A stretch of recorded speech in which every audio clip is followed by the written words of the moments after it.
नमस्कार मंडळी, मी सोमनाथ रेसिपीमध्ये तुम्हा सर्वांचं खूप खूप स्वागत आहे। आज आपण बनवणार आहोत गुळचट तिखट अशी कैरीची भाजी। चला मग आपण आता बनवायला सुरुवात करणार आहोत। अगोदर आपल्याला या ठिकाणी तुम्ही पाहू शकता 2 कैऱ्या मी या ठिकाणी घेतलेल्या आहेत।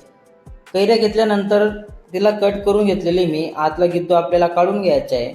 आतला गिद्दू काढल्यानंतर आपल्याला तुम्हाला ज्या साईजमध्ये तुम्हाला पोळी करायच्या आहेत 1 इंची 2 इंची त्या पद्धतीत तुम्ही करू शकता। पूर्ण पोळी कट केल्यानंतर मी आता एका बाउलमध्ये काढून घेतोय। चला मग आपल्याला लागणारे साहित्य आपण या ठिकाणी पाहणार आहोत। 2 कैरी आपण या ठिकाणी कट करून घेतलेले, पाऊण वाटी गूळ या ठिकाणी आपण घेतलेला आहे, 1 चमचे लाल मिर्च पावडर, अर्धा चमचे पेक्षाही कमी गरम मसाला, अर्धा चमचे पेक्षाही हळद पावडर, चवीनुसार आपल्याला मीठ लागणार आहे, मोहरी आपण अर्धा चमचे घेतलेली आहे, खलबत्त्यात कुटलेली जाड मोठी बडीशोप 1 चमचे आणि जाड मोठा धना 1.5 चमचे, लसूण या ठिकाणी 5 ते 6 पाकळ्या घेतलेल्या आहे, मोहरी जिरे आपल्याला लागेल अर्धा चमचे, 2 ते 2.5 चमचे तेल आणि 1 तेजपत्ता, एवढं साहित्य आपण या ठिकाणी घेतलेले। चला मग आपण आता बनवायला सुरुवात करू। गॅस चालू केला, त्याच्यानंतर आपल्याला कढई ठेवायची। कढई ठेवली, तेल ॲड करून देऊ आपण।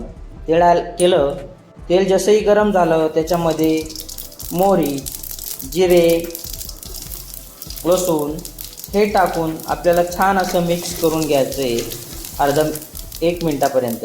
त्याच्यानंतर धने टाकले मी, बडीशोप यांना पण छान असं मिक्स करून घेऊ। नंतर हळद पावडर, गरम मसाला, लाल मिर्च पावडर हे टाकल्यानंतर याला पण साधारण अर्धा मिनिट मिक्स करून घ्यायचं आहे आणि लगेच आपल्याला थोडंसं पाणी याच्यामध्ये ॲड करायचं। पाणी ॲड केलं, मिक्स करून घ्यायचं आणि आपली जी कैरी आहे हे पूर्ण आपण याच्यामध्ये ॲड करून याला छान असं मिक्स करून घेऊ आपण। आता आपल्याला छान असं पूर्ण मसाला लागोस तोपर्यंत छान असं मिक्स करायचं आहे। त्याच्यानंतर आपल्याला याच्यामध्ये चवीनुसार मीठ टाकायचं आहे। चवीनुसार मीठ आपण यामध्ये ॲड केलेलं आहे। त्याच्यानंतर आपण याच्यामध्ये थोडं पाणी ॲड करणार आहोत, अर्धा गल्लास किंवा पाऊण गल्लास, तुम्हाला जसं योग्य वाटेल तसं पाणी ॲड करा। त्याच्यानंतर आपण याला आता 4 ते 5 मिनिटासाठी शिजवून घेणार आहोत। 4 ते 5 मिनिटं आपले झालेले आहेत।